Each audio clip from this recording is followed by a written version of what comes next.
Welcome back to the Hoops Temple podcast. You all know me, Nathan Schwartz, and join me for the first time, won't be the last time, Carlos Fernandez, Fevertakes. Carlos, how you doing? What's cracking? I'm doing pretty solid. Nate, how about you? What's up with you? I am doing very well indeed. We are here to discuss some Orlando Magic. Carlos, you're a Magic fan, a Magic diehard, repping the city? It's funny because I was born and raised in Miami. I literally live in Miami right now, but I went to the University of Central Florida, go Knights, and I guess just because of my time while I was in Orlando, I really embraced the city of Orlando.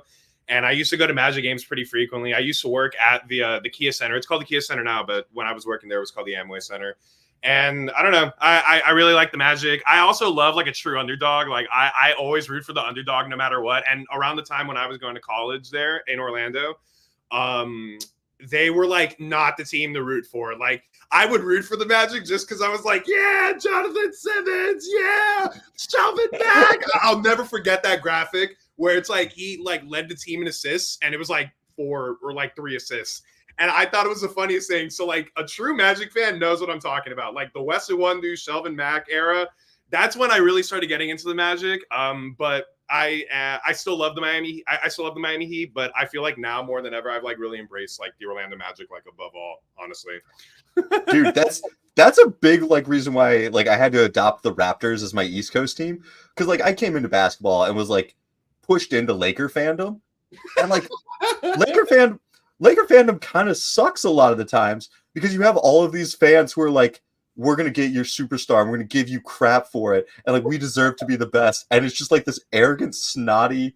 I'm like, no. Let's talk about the Jody Meeks era in LA. Let's talk about the Smush Parker. Like, oh my God, the Jody Meeks era. It was a good time. Like, and like, I could do a lot of that with the Raptors. Be like, man, you guys remember when we drafted Andrea Bargnani? You remember, oh my God. Speaking of like an era of Lakers, honestly, that era of the Lakers when it was like Lonzo Ball, Brandon Ingram, and D'Angelo Russell, honestly, no. Can I curse? Sure, go for it. No bullshit. That was honestly like my favorite time to watch Lakers basketball. And I know that the Lakers are good now, but back then, man, that was unmatched. So I get where you're coming from with the Raptors 100%. Yeah, there's something fun to like cheer for the bad team that's like, can we make it? Can we get there? Exactly. For real. I should say this. I live in Michigan. As long as it doesn't go on as long as the Pistons are bad, that just gets depressing. Hey man, you know what? I know I'm not here to talk about the Pistons, but honestly, man, maybe if they could figure out the spacing, maybe they'll be like not as bad. Maybe they could fight for a play-in spot. Hopefully. I really hope they do because I really like that team, but I digress. I mean, their hopes for spacing help are Tobias Harris and Tim Hardaway Jr. or just not not the most hopeful.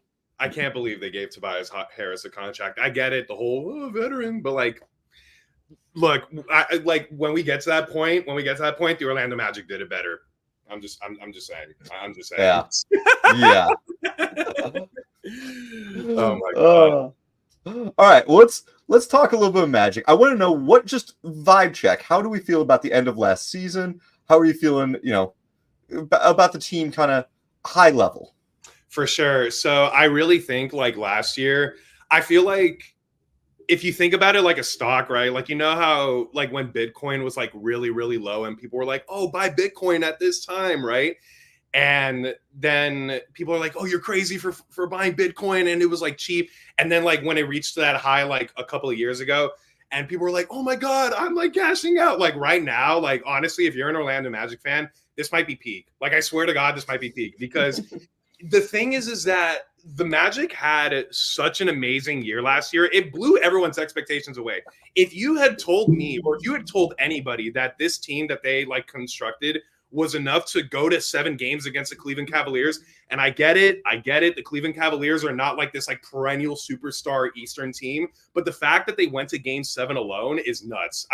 If you had told me that before the season started, I wouldn't have believed you. So I really feel like now more than ever, this is a really good time for like Orlando Magic, like true fans and like people who are just like now like getting caught up to like the environment of the Orlando Magic and everything of the sort. I heard recently that like the Kia Center has been like selling out consistently. A lot of people are going to the games now. So it's a good time to be an Orlando Magic fan. Truly, I feel like this is kind of what I was telling you earlier. It's like, maybe not sell your Bitcoin, obviously, but like I feel like this is like the peak that this might be like one of the peak levels that you're going to get, because I feel like now from this point forward, not in any bad way, but I feel like from this point forward, it's more or less like there's a little bit of expectations now. Like I feel like the one thing that a lot of people are expecting now is like, oh, the Orlando Magic are here. Like, are they going to be a playoff team? And it's kind of expected that they're going to be a playoff team because of the signings that they made in KCP and just like the gluing and the chemistry and everything of the sort. But I mean, I don't know. I think regardless, last year was great. I think it was a really great year above all. There's a lot of fun times that you can have when we have no expectations and we overachieve. Now I feel like there are expectations. I was looking at the betting projections of the over-unders, and BetMGM has the Magic at 47.5 wins. And I'm like, that's a high bar. I know you guys got 47 last year, but I don't remember what they got last year. Oh, my bad. 47. They got 47 on the dot. Yeah. Wow. Yeah, I don't know. Yeah. 47. Yeah, obviously 47 blew my mind away. I feel like they can surpass that, though. I feel like it's not crazy to say that. I personally, if I had a bar that I think is attainable for the Orlando Magic, honestly, they didn't change much of their roster except for adding just KCP and maybe doing like a little bit of slashings like in Markelle Fultz and things along that nature. I think 50 wins is not the craziest thing to say. I think if they can really start figuring it out somewhere down like the end of the year, because I do think that at some point they're going to have like a little bit of growing pains, but I do feel like 50 wins is not the craziest thing to say, just because you have the time, you have the chemistry that you've been building, you have the time that you guys have just been like being a part of as a team. You more or less have like this core of like people who understand the basketball and are like following the Magic, understand that this core is going to be Paolo Banchero, Jalen Suggs, and Franz Wagner. That's your core. They're going to keep growing and keep getting better. I don't think 50 wins is a crazy thing to see. I really don't. Unless there is a really, really bad injury, which like knock on wood, I really hope doesn't happen. I think it's possible. I think that's not the craziest thing to say. I don't think you're crazy for it either. Also, the East just has some hot garbage teams. Like Chicago wants to be bad. The Nets want to be bad. The Pistons just will be bad. The Hornets will be bad. Like, that's 12 wins right there. Now you just got to get 40 more or 38 more. Exactly. It's right on the money. Literally right on the money. I think those are easy wins. I think those are easy wins, honestly. They should be.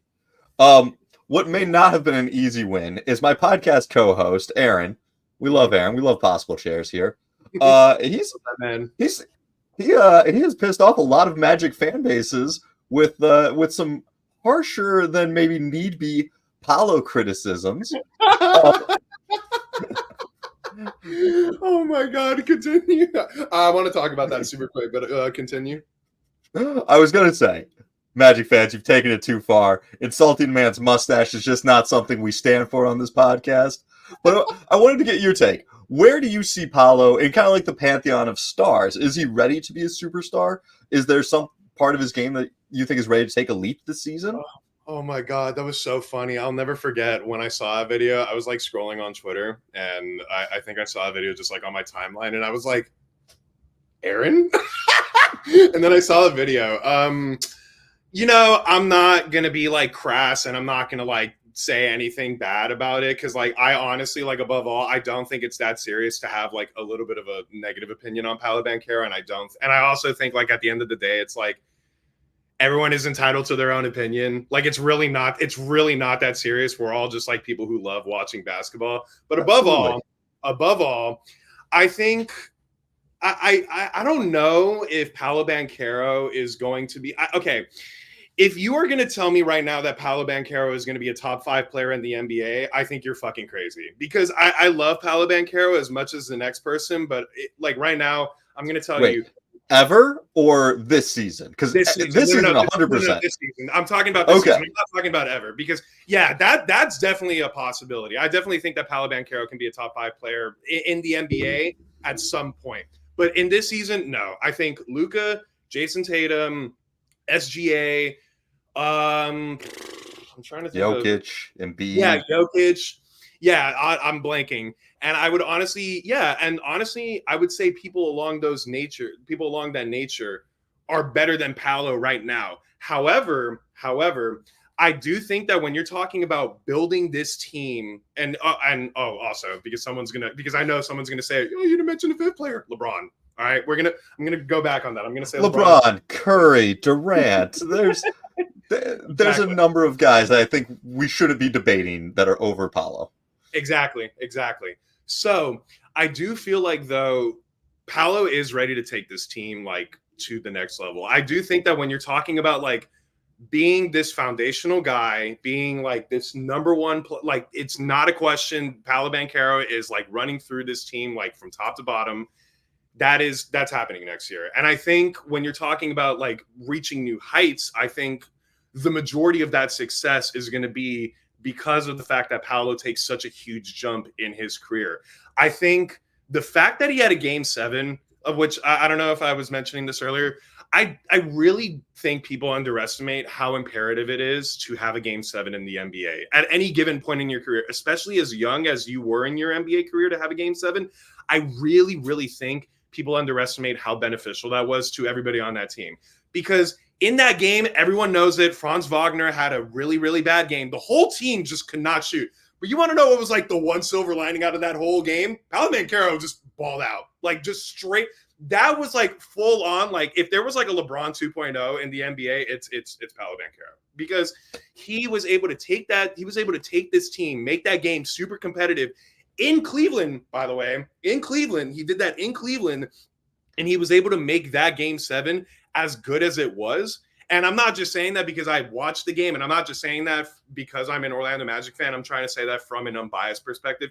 That was super beneficial. I feel like the expectation for next year, and I feel like the one thing that should be anticipated if you're watching the Orlando Magic as frequently as other people will be watching them, is you're going to see Paolo Banchero. I don't think it's crazy to say that Paolo Banchero can have like a stat line at the end of the year to be like 25, 8, and 8.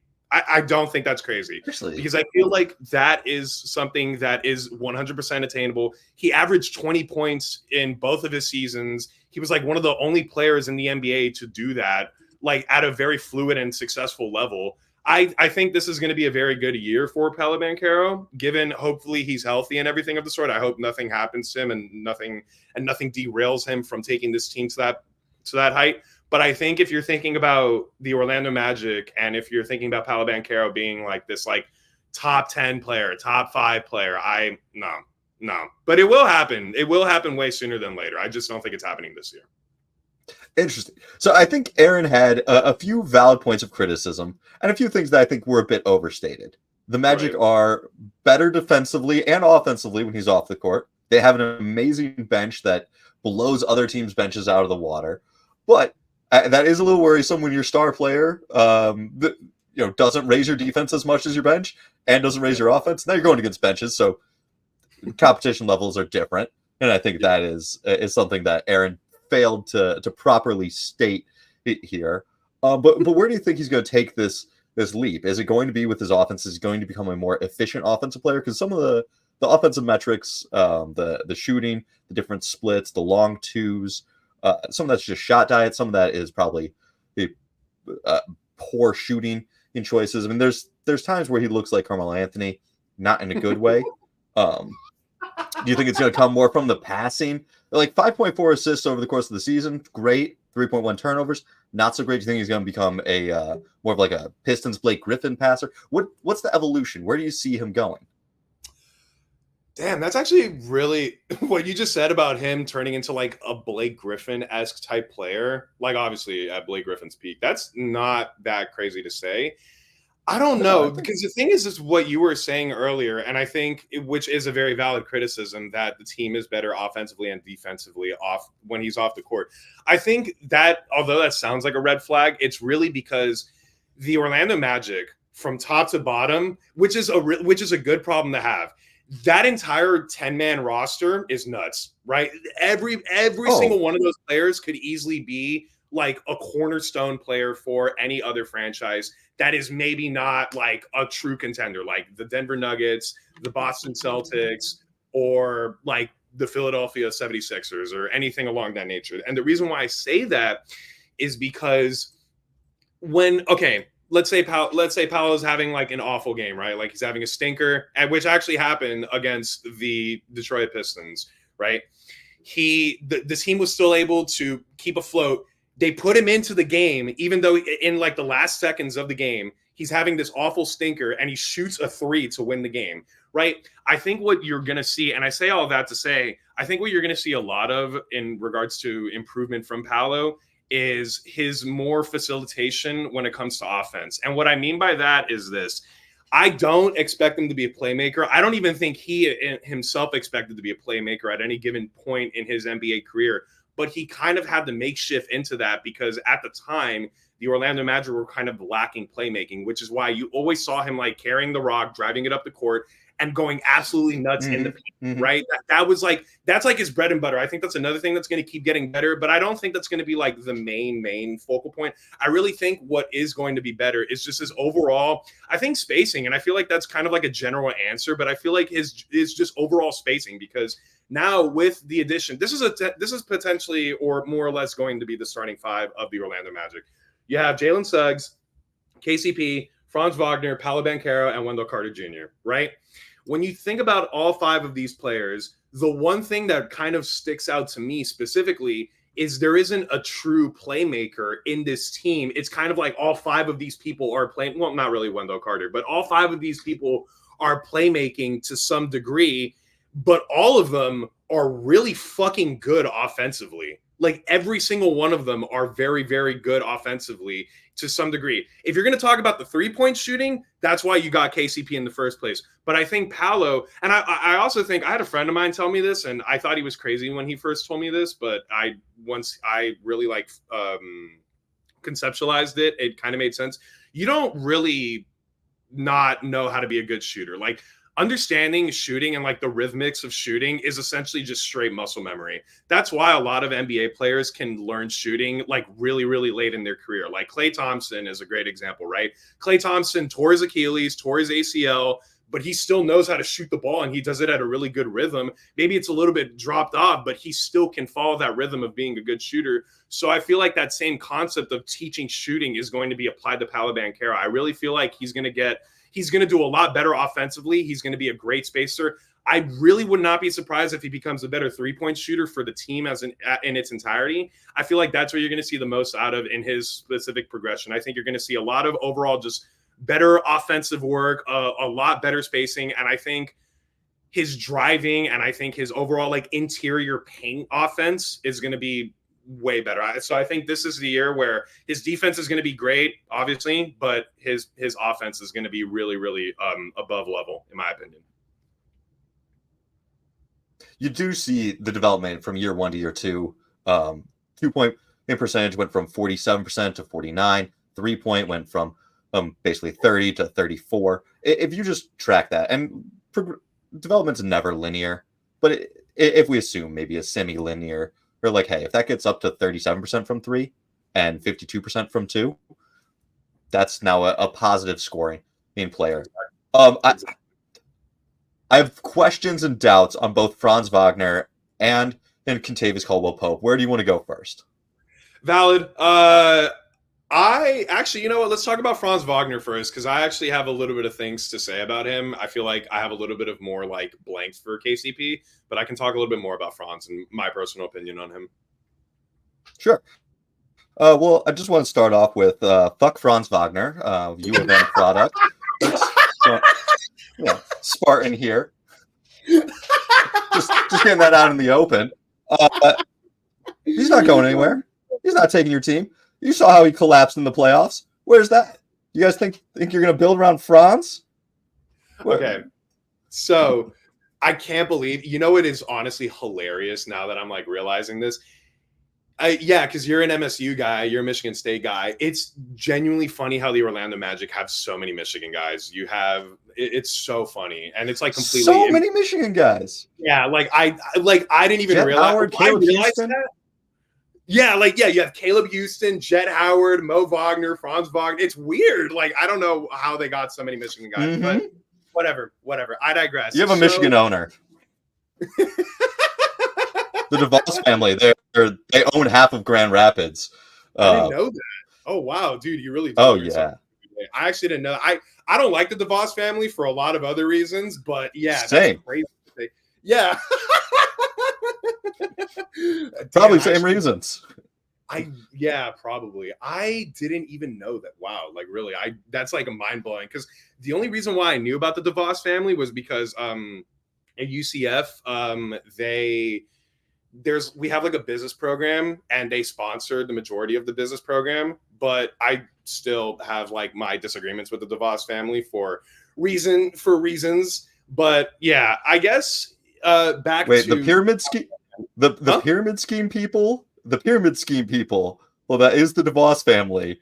Who they're the ones that are sponsoring your business program. Oh yeah, the Amway people. Yeah. Well, yes and no. Yeah. Yes and no. So at UCF, we have like a master's program, and I don't remember the name of it specifically, but we used to talk a lot about the DeVos family, and we used to talk a lot about how they were like essentially like facilitating like a lot of funds for the UCF sports business program. They were doing a lot of stuff behind the scenes.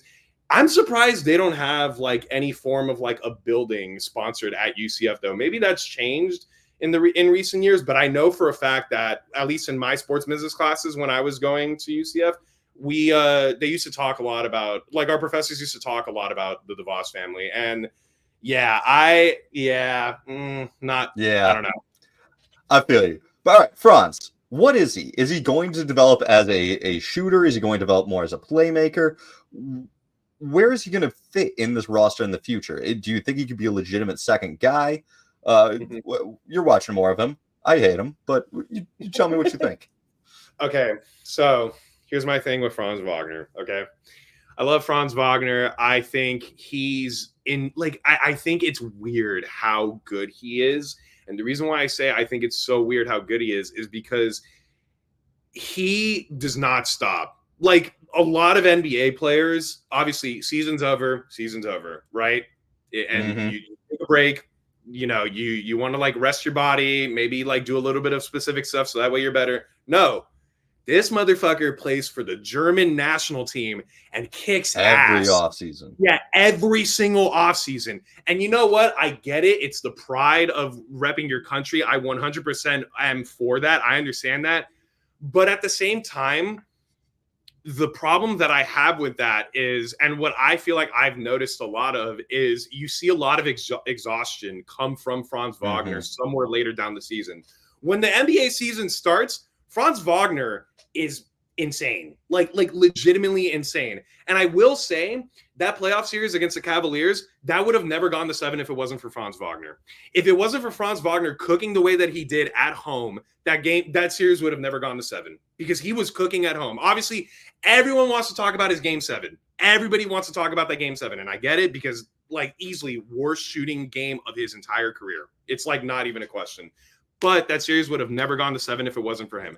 The only reason why I say that I have a little bit of skepticism on the future of Franz Wagner is not because I don't think he's a bad player, or I think he is a bad player or whatever. I think Franz Wagner is a great player. I think he is incredible. I just think the one thing that he needs to do is it's like totally okay to take a little break in between. I'm pretty sure, I don't have this 100% off the top of my head, I'm pretty sure he's never missed like more than 10 games a season. And I'm talking about like in college, I'm talking about in NBA, I'm talking about he's never missed more than 10 games a season. He's like a little mini Mikal Bridges. And you know what? I'm all for that. I'm all for that consistency, and I'm all for that level of playing basketball.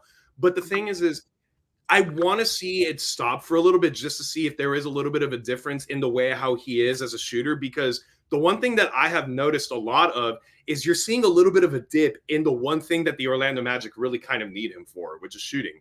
And don't remember the exact percentage. I can look it up, but I'm pretty sure he had like a little bit of a dip in his 3-point shooting every single year that since he's been in the NBA.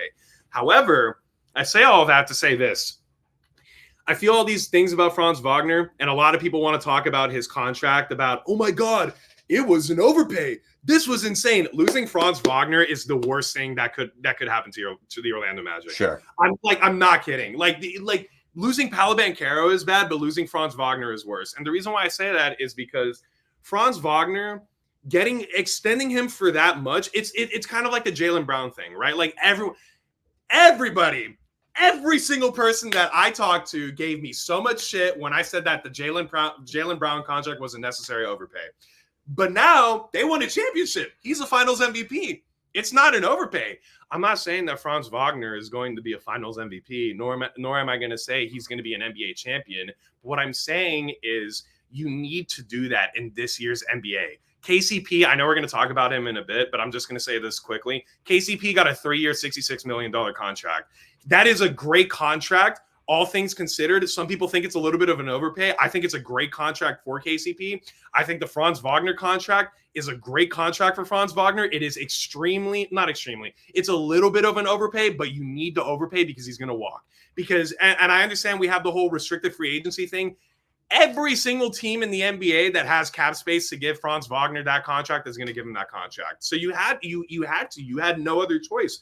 So I say all that to say I think Franz is going to be great. I think he's going to still do really good next year. I really would not be surprised if we see him have like a 40-point game next year, a couple of 40-point games next year. I really, really would love for him to just stop off-season stuff. Sure. I really just I get think some rest. Yeah, exactly. Just please get some rest. In the JJ Redick podcast, I think another thing also, the JJ Redick podcast, you really saw how much of a basketball sicko he is. He is truly a basketball sicko. I think it's totally okay for him to just be like, hey, bro, we get it. We so get it. We 100% understand it. Just take a little bit of a break. That's all I want. That's literally all I want. That's all I want. Germany should be able to qualify for the next World Cup. I don't think they're auto-qualified. I don't think they did well enough in the Olympics to be qualified for the 2026 World Cup, but they may be able to give them a break this next summer, the qualifiers for the World Cup. So you may get that sooner than you expect. I pulled up some numbers while this was going on. So I've got two pushbacks. One, you touched on the 3-point shooting. It didn't drop the second year, but it dropped dramatically this last year from 36% down to 28%, which is very bad, very, very tough to deal with. Then you said that it wouldn't have gone to 7 without Franz. I want to push back on that. It may not have gone to 7 if Franz played better in 3 different games, because Franz was rough in game 2 and game 4, and if he's better in game 2, maybe you steal game 2. If he's better in game 5, if he's better in game 5, maybe you guys steal game 5 and actually win the series. Okay, yes, I get where you're coming from, but that series, okay, I 100% understand where you're coming from. Excuse me, sorry, I had a little bit of a mini burp. The thing about that series, though, is everyone, I think most people, Magic fans know it, every single home game that the Orlando Magic played, they won. The series went to the most traditional home court advantage aspect of it, right? The thing is this, the Orlando Magic play a lot better at home, but in the games that Franz Wagner was having a stinker or whatever, someone else stepped up, right? And in the games where Paolo Banchero was having a stinker, Franz Wagner stepped up. I'm pretty sure about this. I don't want to be chastised if I'm wrong for it, but game 6, okay, it was 3-2. A lot of people were like, yeah, the Orlando Magic are out. This isn't going to happen. That man just took it up a notch. He was on fire game 6. And then there was another game. I don't remember the game specific. Game 4. It was game 4 when he was talking a bunch of shit to God, what's this guy's name? I forget what his name is. He played for Iowa State. Georges Niang. He was talking crazy to Georges Niang. And that was It was funny. But yeah, so those games where you really saw Franz Wagner step up, I think that's the peak, not the peak. I do think Franz Wagner has a lot better in regards to like his growth as an NBA player, but I think that is what you are essentially going to get from Franz Wagner at nearly his best. Just someone who knows how to shoot, someone who can facilitate extremely well, and someone who is reliable on the three-point line. I apologize for anybody who watches this in advance and gives me a little bit of shit for misinterpreting the fact that he did a little bit better on the three-point line. I just remembered that this last year, it was like really bad. It was, and rough. that's why a lot of people had skepticisms about that contract. Honestly, I'm going to stand on this for the rest of my life. I'll live on this hill. He could have had even worse of a 3-point percentage this year. What did you say the percentage was? It was like what? 28. 28%. He could have gone 20% from three. I still would have given him the contract that he got this year. I am not letting Franz Wagner walk on any situation. Absolutely not. And now, obviously, we're talking about in the future, but now with KCP, it gives everybody on the team so much of an easier. It relieves so much pressure from everybody else on the team. You know. Do you have any concerns? Do you have any concerns about KCP just being kind of washed at this point? The playoffs. I don't know how much you watched Denver. Man could not guard Anthony Edwards. He was getting sped past. He was getting bullied over, and he shot like 33% from three. So like, if you're bringing in KCP to be a 3-and-D defender, and he failed on both accounts last year or in the playoffs when it mattered, I'm just a little worried. KCP has won a couple of rings. KCP's been around for a little bit now. It's time for the decline to start. For sure. So, you know, it's funny. I was actually thinking about this a lot before you even told me about the KCP and everything of the sort. My thing is this, right? I think, okay, the contract that he got for 3 years, $66 million, I don't really think it's a little bit of an overpay. Honestly, it's a little bit of an overpay. But here's the thing that the Orlando Magic are kind of building. And if you notice it a lot in their veteran presence, which is what I was talking about earlier, here's the one thing that they're doing within their veteran presence. Okay. You have a little bit of people on the team who are older than 30 years old. Gary Harris has been a part of that team. Like even when the Orlando Magic, when everyone there was legit, right? Like everyone there was super, super young. Gary Harris was like the oldest person there. He was a part of a team that at the time, the Denver Nuggets, they were honestly, I really thought they could have won a championship when Gary Harris was on that roster. I don't care. I really think that really could have been the case. Okay. They were not that far off. Yeah, they really weren't that far off. Okay, I'm glad you agree with me on that, because I tell that to people and they're like, "You're crazy," and I'm like, "No, bro. Like that team was really good with Gary Harris." Listen, when you get true good Michigan State leadership in the locker room, you're a title contender. Damn right. That's what the fuck is up. Oh my God, that's so true. Yeah, I forgot about Gary Harris going to Michigan State. Yeah, that team was nuts. I remember that. Yeah, so okay, you have Gary Harris on the team, and then you also have and then you sign KCP, right? KCP, everyone knows it, and I think the one thing that the Orlando Magic are really honing in on is the fact that he has championship experience. He's a 2-time NBA champion, and in those teams that he won a championship, he wasn't a fluke. He was doing his job. He was doing his job as well as he could be. And then also another thing that people don't realize, he's going to get no playing time. If he gets playing time, I'll genuinely be shocked. If he's like an actual rotational guy, I'll be shocked. Corey Joseph is a 2014 NBA champion. Yeah, okay, I get it. I get it. Corey Joseph might have not been like this super beneficial player to that 2014 NBA championship. But here's the thing. If you really start understanding the way how the Orlando Magic are constructing this roster, this is like bridge years for what Paolo Banchero, Franz Wagner, and Jalen Suggs are going to be, right? There's this gap in between where, I'm going to be honest, I don't think the Orlando Magic are going to win a championship. If they do win it, Nate, honestly, real talk, if the Orlando Magic win a championship, I'll give you $10. I'll give you $10 if they win a championship. I don't think it's going to happen. I really don't. So I was going to ask you. Oh, my bad. I was going to ask what percentage chance do you give them? I was going to ask what percentage chance do you give them of winning a title? But it sounds like you're giving them a negative percentage chance if you're willing to pay me. So that's no shot, that's sub one. Okay, that's 0%. Yeah, no shot, bro. I love the Orlando Magic, but I'm being realistic, bro. Unless like the entire Eastern Conference just collapses, which I really don't think will happen. There's no way. There's just a lot of better teams that are better, like not better fit, but they're more like squished into their primes. Like the Knicks are a lot better built. The Celtics might repeat. I know Ian is going to talk to you probably about that, about how they're going to repeat, and they genuinely might repeat. The Nuggets are still a title contender. I really, really still feel that way. I think regardless of the amount of people that they've lost in the years that have passed by, I still think they're a title contender. I don't know if Oklahoma is a title contender. I don't, but they could surprise people. My point is this. I don't think the Orlando Magic are going to win a championship. However, the thing about the Magic is you are building this team that understands the pedigree and the intensity and like the chaos of what it means to be an NBA champion. The amount of sacrifices that takes, the amount of hurdles and bullshit that comes in between and you winning an NBA championship. That's why you got KCP. And another thing that I don't think people realize is that KCP contract. It's 3 years, $66 million, but two really, really good factors about this. The first thing is that the contract is front-loaded. Side comment. The Orlando Magic are one of the most front-loading teams in all of NBA history. Like every single contract, it's not super, super front-loaded, but it is still front-loaded when you look at a basketball reference. KCP's contract is a little bit front-loaded.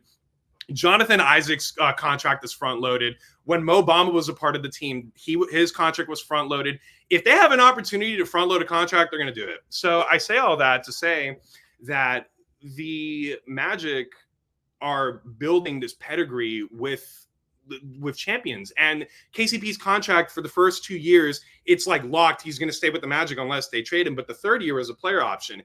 And I understand that people don't like player options. I feel like in this scenario, I actually like the fact that it's a player option. And the reason why is because if he just is not really living up to that expectation, right? Which I genuinely do think that could happen. And I know you were saying that earlier, but I do think that there is a possibility where KCP just like Father Time catches up to him and it's like, all right, hey bro, like you did great. We, like it's just not hitting the same as it used to be. Pause. But I feel like that third year with the player contract, with the player option, I think he could just like say, hey, like, I'm not going to take this player option. I'm going to go somewhere else. Or he could accept the player option and then the Magic trade him at the best value that you can get for him. And I think it's not that crazy if that's a possibility because the contract is a little bit front loaded. So there's a little bit of more flexibility for you to do that possibility where at the end of KCP's third year in the contract, you have a $21 million player and then you also have a disgruntled star. Hey, you want KCP? You want one of our other stars who are really good? Salaries match? Boom. So I really don't think it's bad. And I think right now, this bridge that the Orlando Magic have within like winning a title and, like building towards that process of building a title, I really think the KCP signing was not a home run. I don't think it's like grand slam, like, oh my God, yeah, but it was really good. I do think that KCP is a great player. I don't think he's going to be this insane like superstar that people are sodding him out to be. However, I do think that the starting five with him and Jalen Suggs on the court at the same time is going to be insane. I think that is going to be, I think people are already, I think Orlando Magic fans are really excited for that to happen. And I don't disagree with that one bit because the lockdown defense, and I get it, KCP is older, but he's still going to be a solid defender. And with the Orlando Magic, with how hard they hustle as a team, they're going to be great. That is honestly the reason why I think the contract is going to be worth it. Because KCP could be like, what did you say? It was like 33% from the field during the playoffs. Yeah. It's like, okay. Oh, my bad. I'm sorry. Well, if you think about it, and I like the perspective that you brought to this, is that they're trying to bring in championship pedigree. I remember when the Bucks brought in Jason Terry, 2017, 2018, in those 2 years. Like, having a guy who would want a chip, even if he can't really contribute at as high of a level as you might want or might expect, like having that around younger players it just means a whole lot. It's someone who's been there who can kind of talk them down. And like a lot of Bucks talk really highly of Jason Terry's time there. So I was looking at it as on-court production, in which I think he is going to start declining. I think you're 100% right on that player option. I did not realize that. He's going to opt into that. He is going to opt out of that. 100%. He's going to opt out because if he's got anything left in the tank, he's going to try to sign for more years somewhere else, try to get one last paycheck, or re-sign with Orlando for more years. Yeah. So I think if you think about it as just like a 2-year deal, fine, bridge year. I like that perspective. Exactly. That's why that's why I don't think it was a bad contract. I really think it was a good contract, all things considered. And again, I really, really want to hone in and emphasize on the fact that even if it's a little bit, the fact that it's front loaded is so much better from a front office perspective, because it gives so much more flexibility somewhere down the line, because everyone knows it. The NBA is always full of some bullshit and some drama. Some star is going to be like, I hate my team, get me out of here. And then you have the Orlando Magic, who they're building something strong. And then this disgruntled star is like, hey, I don't mind coming to Orlando because they're actually a good team. Okay, we're going to trade KCP. Plus some young pieces. Plus some young pieces like Jett Howard. I hope he doesn't go, but Jett Howard and like a first round pick. Carlos, what have we said about U of M guys? You want them off your team if you want to win something. When's the last time a U of M player has ever won anything? You remember what happened with the Kings and Chris Webber? Did they win? No. Yeah, you know what? Yeah, well, we don't talk about that. We don't talk about the 2002 Lakers. We don't talk about that. That's like completely. You got to have like the little Men in Black moment, bro. Come on, like the refs were totally not rigging that game whatsoever. Not at all. Never. We'll never give that to Aaron. All right. I got two things that I want to get your take on, and before we get out of here. One, the Magic, like, deep bench, great 10-man rotation. Is there anyone that was outside of that rotation? One of the young guys, Jett Howard, Caleb Houston, one of these guys whom didn't play as much unless you guys had an injury, in which case Mosley started them because he never broke up that 10-man or that 5-man bench unit, which is another thing that hurts your starters. Back to our Apollo conversation. Is there someone like that you expect to take a leap? A Caleb Houston, Jett Howard, someone that you're really interested in seeing what they do this year? Anthony Black, dude, I love Anthony Black. I think Anthony Black is going to be nuts. I think, okay, there's something about his defense that intrigues me. I didn't see a lot of Anthony Black, but in the games that I did see him play, he was really good. Like, he swallows people whole. Yeah. Hey yo.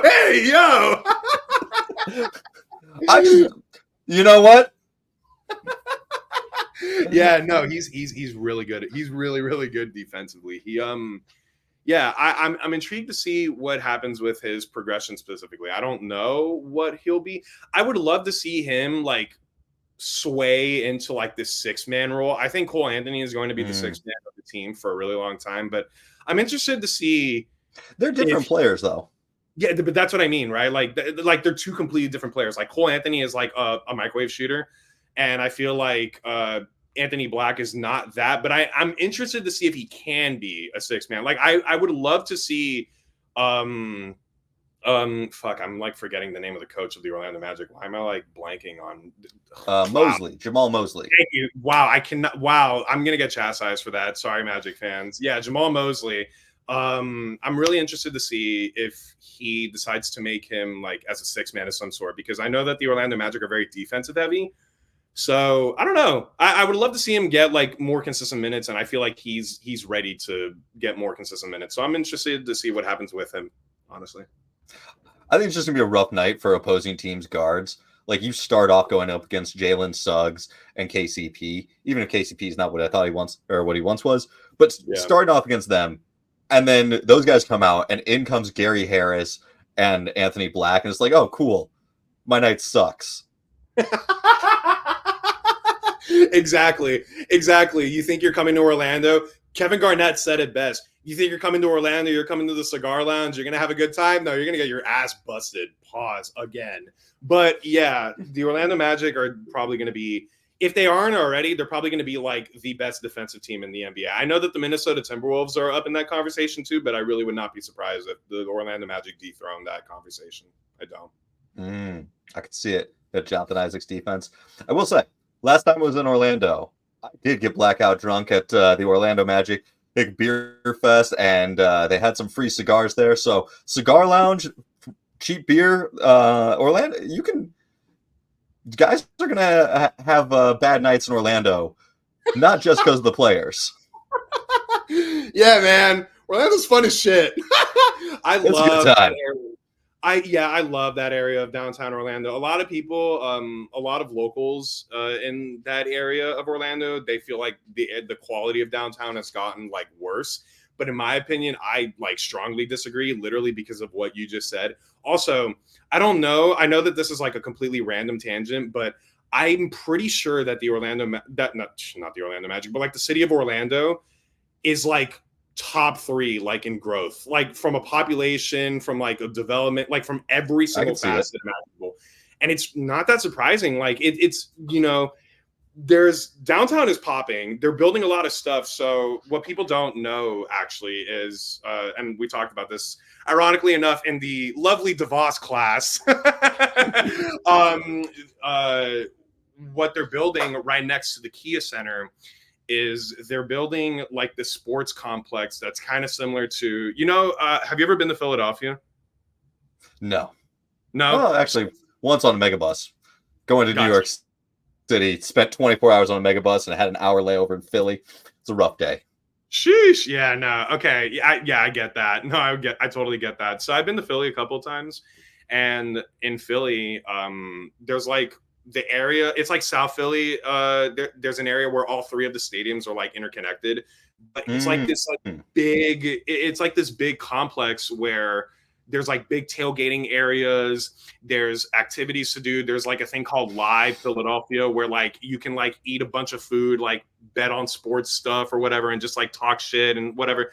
The Orlando Magic and the city of Orlando is trying to do something similar to that, and it's going to be right next to the Kia Center. Yeah, it's super sick. It's going to be in downtown Orlando. Also, another super random thing, but I-4.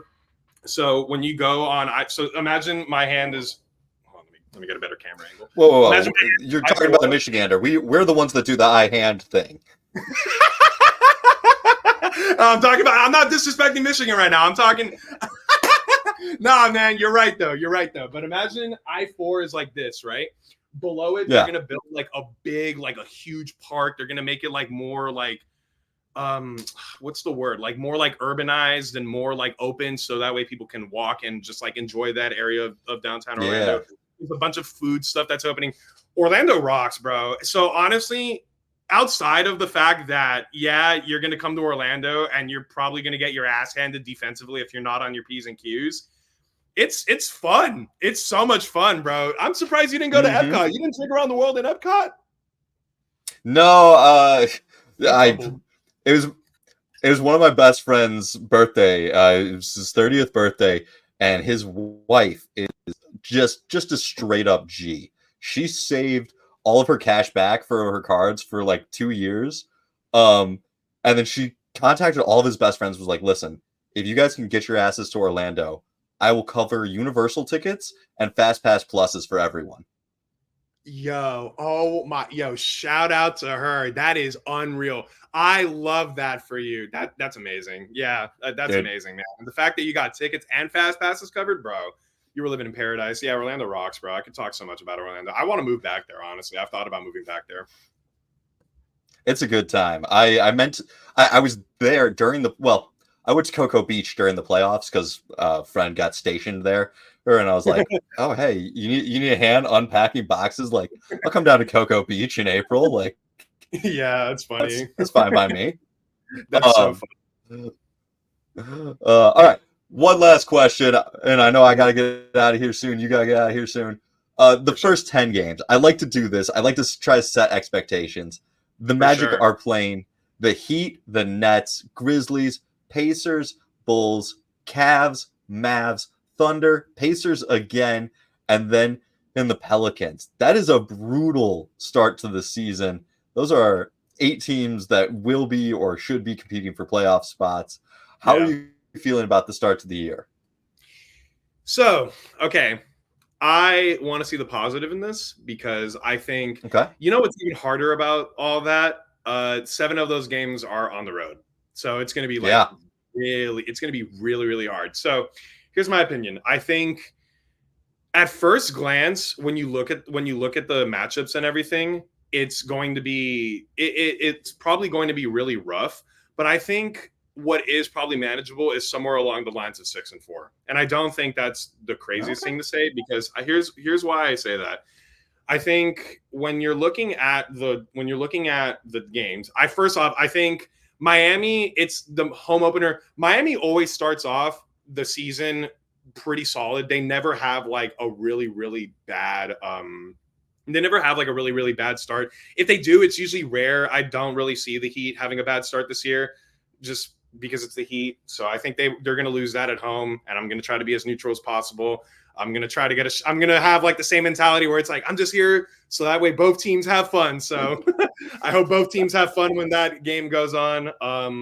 I think Brooklyn, they can win. It's not really a question. And it's the home opener, so I don't think that's a hard thing to happen. Memphis. All right.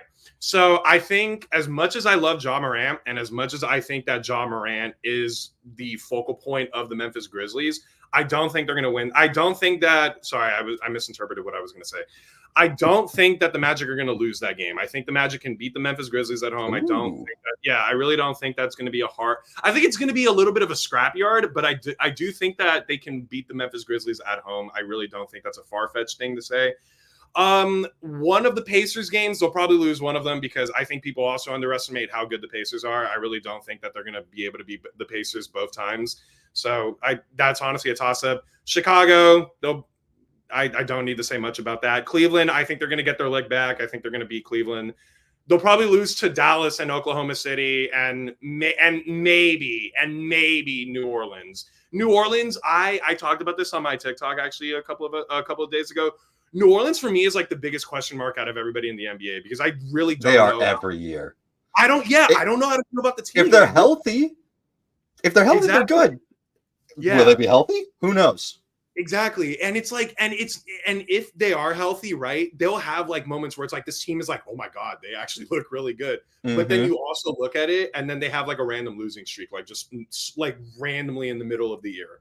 Like, it's just, it always happens. It's happened like the past like 2 or 3 years. This year, they lost 4 games in a row, and it was like the most random 4-game loss that they had. And that really messed up their chances at securing like a playoff spot, because they were a play-in team, but they could have been a playoff team, like without having to do the play-in, if they didn't lose those 4 games in a row. It happens every year, like literally without fail. It happens every year where they go on a weird losing streak, and no one can explain why.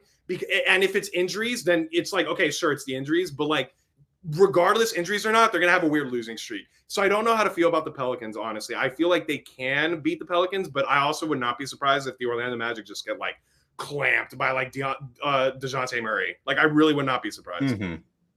See, the reason why I love asking this like first 10 games question is because like over the course of the season, it averages out. And so, we're saying like, hey, 50 is a possibility, feeling confident about the over. Teams panic way too early, it feels like, because like, these are tough teams to start off. This is 7 out of the first 10 on the road. But like, I wouldn't be shocked if Orlando comes out of this 3-7 or something like that. And like, that wouldn't be the worst thing in the world. And so I always like to kind of do these previews and just kind of mentally prepare of like, okay, they're 3-7. The world has not exploded. Things have not gone horribly wrong. They had a tough start to the schedule. Look at them in March. They're going to go on this win streak because they're going to have an easier March, and it evens out. And I feel like people don't always break it down like that. For sure. I literally, what you just said, I wouldn't be surprised if they go 3-7 either.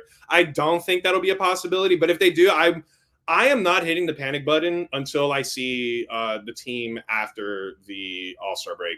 I like, depending on what happens after that point is when I'll start panicking. Before then, I really don't care, because I think as long as the team just like does not bottom out, and I don't think that's going to happen because the team is very well glued and very well constructed from a chemistry standpoint.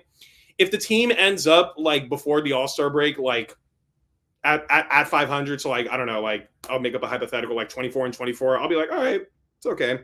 I wouldn't really be like that. I wouldn't be that scared about it. I would love if the team is like obviously like 30-14 or something like that. Like, that would be amazing. But you're right. The very first 10 games of the season is going to be like an absolute like dog fest for every team involved, because the Orlando Magic only get 3 of those first 10 games at home. 7 of those games are against really solid teams. And like, sure, I get that, like, maybe they'll get like an easy matchup in between, like with the Chicago Bulls and like the Brooklyn Nets and everything like that. But regardless, I also think people underestimate how good NBA talent is. Like, I get it, the Bulls and the Nets are not going to be good teams, but truly, if you told me Cam Thomas, if we go into the future and we look back at this podcast and we find out Cam Thomas dropped like 50 points, I'd be like, all right. I would not be surprised. Happens. I really would not be surprised. Yeah. Yeah. It's why I like to look at these 10 games is because I feel like people freak out too much about that. But listen, Carlos, we got to get going, but this was a lot of fun. Can you plug your socials, TikTok, Twitter, anything else you got going for the people?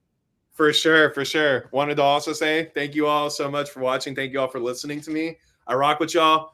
Fevertakes on TikTok, Des Archives on Instagram, or Des Archives, so DEZ Archives. Fevertakes on TikTok. I appreciate y'all listening. Nate, I appreciate you having me here. I had such a good time talking to y'all.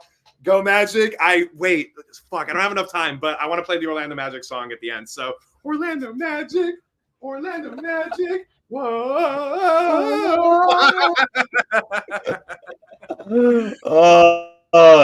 Thanks, Carlos. You can find me, Nate_HoopsTemple on TikTok. You can email the show, hoopstemple@gmail.com. We'd love to hear from you guys. Thanks for listening.